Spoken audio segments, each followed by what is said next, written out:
Good afternoon. This is broadcaster reporting for Channel 21 Multiple News.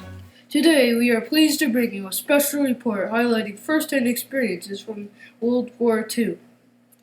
Joining us today is our field correspondent, Noah Larson, with more on this story. Thank you, broadcaster. More than 6 million men and women served our country in World War II. Today, there are less than 1 million still alive to tell their story. Every 3 minutes, a veteran of World War II dies, and by 2036, it is estimated that there will be no living veterans of World War II. In this documentary, you will meet my great-uncle, Zane Taylor. Zane will turn 90 years old this summer and served on the front line as an Army infantryman. He is the author of the book Lesser Heroes. His story began a long time ago in Europe, far, far away.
I went in the Army in 1st February and thought I was going to go to school after, and then they moved us up to this other place, and I hit the front line in August of 1944.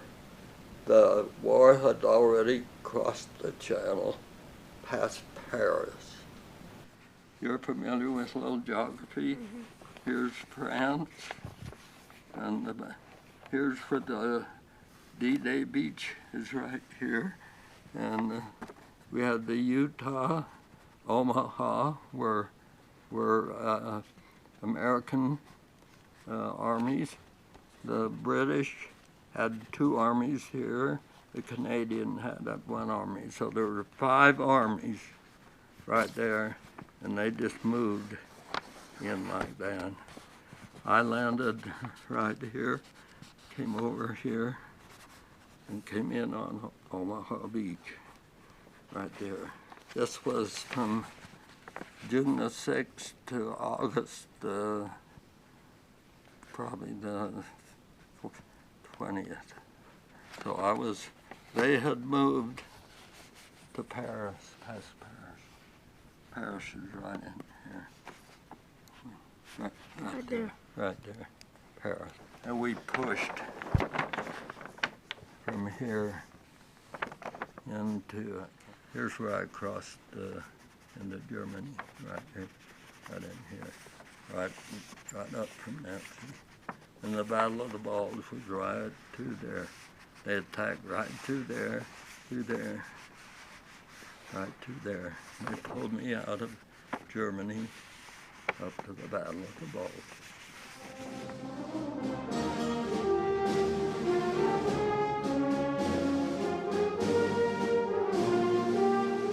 And you wonder about what's ahead of you. You're always worried about what kind of enemy is up there waiting. Is it going to be machine guns? Is it just going to be an artillery where they just shoot big artillery shells at you? Are they going to have some tanks sitting up there, which they did quite often? And are they going to shoot us on the way up? And I remember my first attack. I was so concerned. I was not afraid to die. I was afraid about how I might die or what might happen. So I was thinking that first morning when we took off walking and we couldn't see the enemy, some trees and stuff, I was worried, am I going to get shot in the arm and the leg, the head? Because if you get a shrapnel is a piece of a shell that explodes, or a bullet in the head, there's not a lot of chance. So, and here's next, if you get close to the heart, that's bad. But you would hope for maybe a leg wound, a little leg wound shrapnel, or a little arm. My first foxhole was under fire. When we attacked that first morning that I was there, they started lobbing artillery shells in. They just lob them in. And in between shells, I was digging the foxholes fast. I was the fastest foxhole digger. I wanted to get, you want to get your body below the ground. So the shrapnel would fly across the top of it, and you wouldn't get hit. And they'd choose, the night before, they'd choose a man called a scout. And you know what a scout is. Scout goes ahead and finds out what's up there. So I had my turn, and we marched up, a whole battalion of guys, has 4 companies. We were probably half trained, so it's probably 200 guys per company, so there's probably 600-800 guys marching up. And it was getting dark because we were getting up closer to the line. And we got up there and they stopped us, and the captain and some lieutenants come by and picked me up, and 2 other guys, and said, we need you. And I thought, that's not for anything good. It wasn't. They need to send somebody up to find out where the enemy was. So we were scouts. So we had to walk up this hill, and it was dark then, until we found something. You know. Farther up the hill we went, the slower we walked. We got up where there was a row of trees up there. We were kind of in grass and trees on each side. And we got up there, and we stopped, and we heard a German holler. They did the same thing that we did, password. You had every night, almost every night, we changed our password. So that when you're standing guard in the night time, and somebody walks into you, it might be your own guy, you holler, Pittsburgh. And if he doesn't say Pennsylvania, or Denver, Colorado, he's got to holler. You have to holler. You give him two chances. You start shooting in the dark if they don't answer. And we heard them holler their password. They were probably about the length of our house, or no less than that. We were really close to them, the 3 of us. There was one guy a little ahead of me and this other guy, and they hollered twice, and we hit the ground, and of course we don't know any password, and they started shooting machine gun. The machine gun just went over the top of us, The bullets were just flying all over the top. We were laying there. And they stopped, and this is common what we would do too. We would stop and give you a short chance, and the guy ahead of me started to run, and I grabbed him by the leg. I said, lay down, because I knew they'd shoot again right quick. They'd be firing again, and they did. And two of us were laying together, and the other guy, and they just sprayed right across the top of the, and they stopped again, and then we knew they'd be coming out to see what they'd shot. But we'd do the same thing. We'd give them two chances to answer, and as soon as he stopped the second time, I said, now. And I said, let's go and run as fast as you can. We'd already stripped off our packs. All we had was a rifle. And we were going 90 miles an hour back down this hill. But that's about as afraid, the most scared I've been. Oh, there were other times too.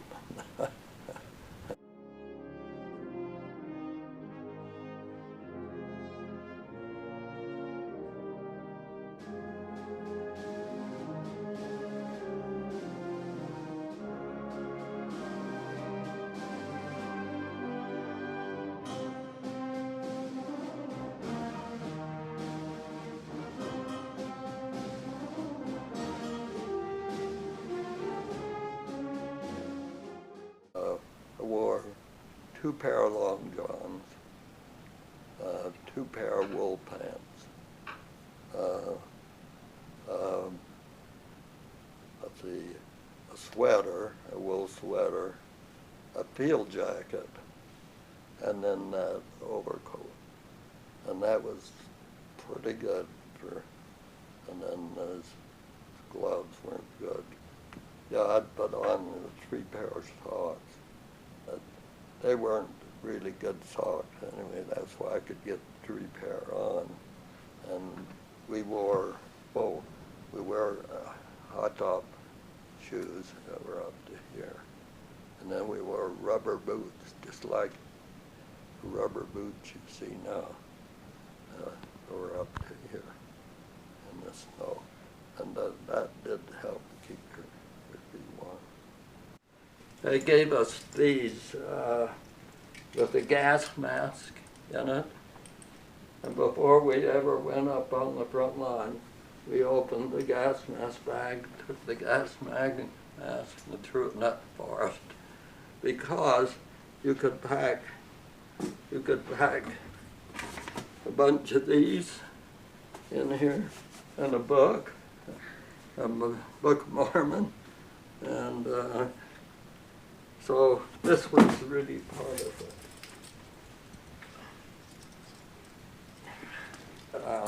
You take this out of here, okay?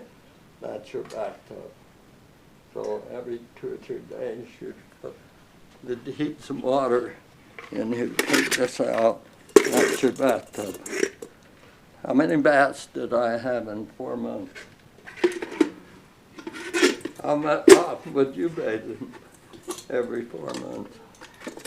I had 1 bath in 4 months.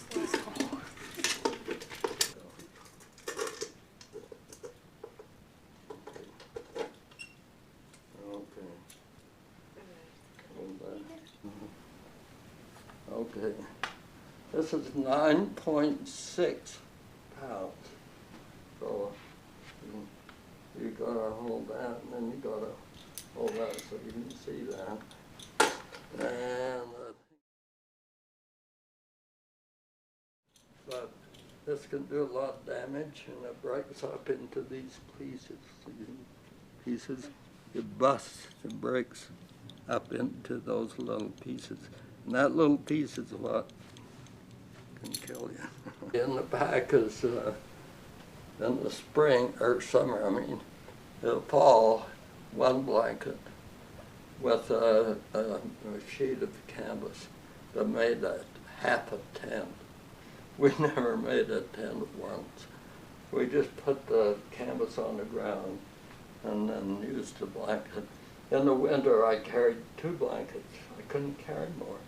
But we got a new guy in our outfit who carried 3 blankets. And I said, "Hey, buddy, who's your buddy?" I said, "Oh, he didn't know, he just got there." So I buddied up, and we had 5 blankets between us in the winter time, plus the 2 pieces of canvas.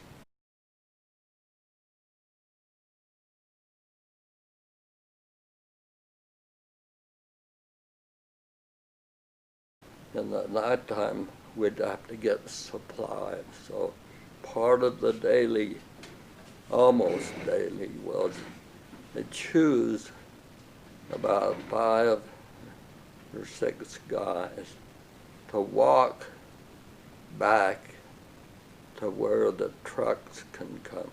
The trucks can only come so close to where you're fighting. So I'd choose, and then I had my turn to go back and carry a box of rations and about twice that big of K rations or some other kind of food. So that was a nightly thing. It was part of, not every day, because we didn't eat food every day, but the cooks would try to bring us a hot meal at night, but they normally weren't close enough where they could drive their jeeps with big pots of food. They couldn't get up to us, so we had to rely on these. If we could walk back a couple of miles, they could have a hot meal for us.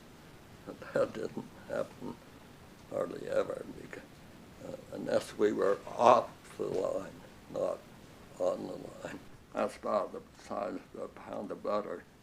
And there would be like a little can of meat, 3 cigarettes, which I'd give to my buddies, and there would be some stuff to mix with water and make a drink, and some crackers, like bread crackers, and maybe, always a chocolate bar, because the kids who we'd pass, they were all begging us for chocolate bars.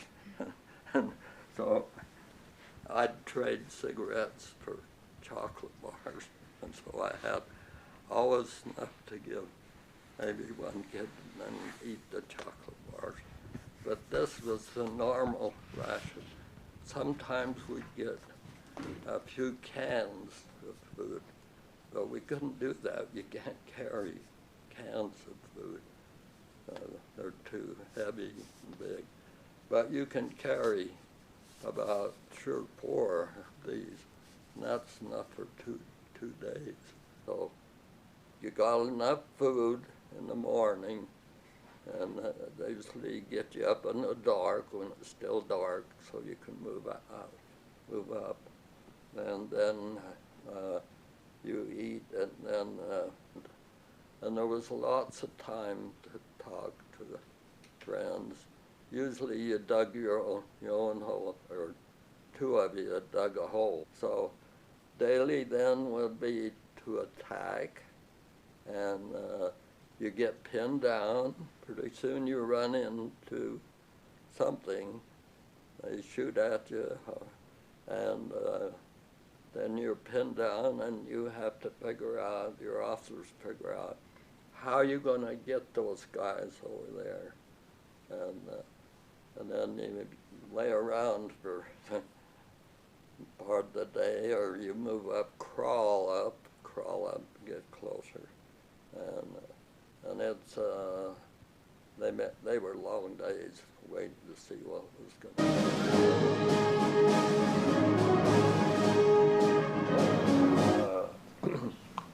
I got more packages from home than anybody. I had aunts and cousins and relatives send me packages over there, but they couldn't get them up front a lot. But I remember when we went from Germany up to the Battle of the Bulge, we stopped, and we had a big dinner. And the next day they had a big meal, and the mail caught up with us. I probably had 8 packages, and I was passing the food out to all my buddies. They all had cookies or something. They thought I was okay because the dinner was great, but all the stuff I gave them they could put in their pack and take with them. So I carried the New Testament and the Book of Mormon. I carried the Book of Mormon in that little gas mask bag, because there was plenty of time to read. I mean, you're laying around in the forest all day, you know, or moving up. You might move up a little ways, but had plenty of time to read. And in a house, a guy took a harmonica out of the house and gave it to me. I told him I wanted it, but I wasn't going to take it. He took it and I got it from him. I still got that harmonica. We'd try to get in a barn or where there was cows or where there was hay or straw or anything that we could put around us. We'd just bury ourselves in some places, just get some hay, get anything you could get put over you, because all you had was a piece of canvas about that wide and maybe 6 feet long, and that was usually to put on the ground so you wouldn't get all wet on the ground. So then the blankets, you know, that's why you buddied up, so you could have one blanket under you and maybe 2 or 3 over you. It was really, really hard because you could not sleep all night. There was no way, because you'd just freeze if you slept all night, because you had to get up to move your body.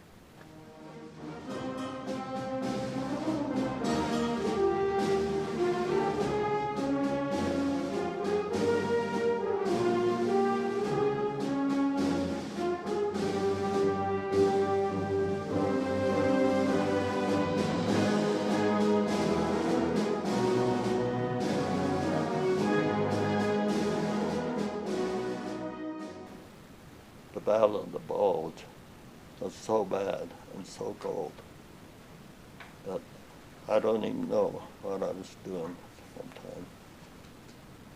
You know that for 17 days we didn't get any relief. And so the first 2, I remember standing guard. About halfway through that 17 days, we had a sniper. You'll read the sniper story in the book, how the sniper pinned us down. And I remember that just like it was yesterday, because he's shooting the bullets right over our head.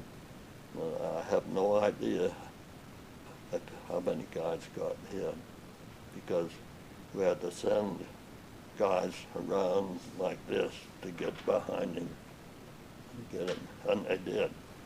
They went around and got him. I'm glad I didn't have to go. I remember that like yesterday. But then here's, 17 days I remember, probably 4 of them, maybe 5 out of 17. And people think, oh, he's just trying to make up that he's forget, but I've forgotten. And that's the time I think maybe somebody spared me remembering. because we were there. I mean, we were moving. We had to attack. Oh, I've got the records of the history, so I know we were moving.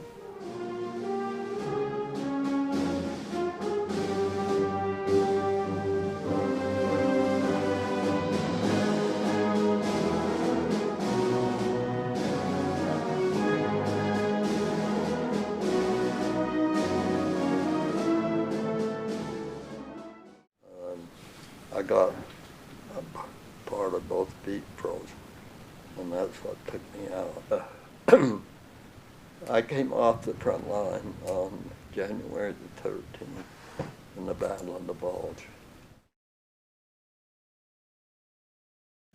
After the war, so I'd come home for 3 weeks, had my operation, and it was just like, put on my civilian clothes and walk down the street. Everybody in town, the war wasn't quite over then. Everybody would come up, you know, and just welcome you, and it was like you're a hero, which I wasn't. Anyway, it was like just to open up, everything was so fine. We rode a train back to get discharged, and on the train they got word that the Japanese had surrendered in August. And I said the 35th Division, which was my division, was probably online more. They were called up more than about any other division. Zane Taylor may describe himself as a lesser hero, but I think it is safe to say that he's being modest. In my opinion, he is a full-fledged war hero. I'm happy I have been able to share his story and give insight to the wartime for an Army infantryman. And now back to you, Broad. Thank you, Noah. That was truly a memorable report. Thank you for joining us this afternoon for Channel 21 Wiltyville News. This is Broadcaster saying good day.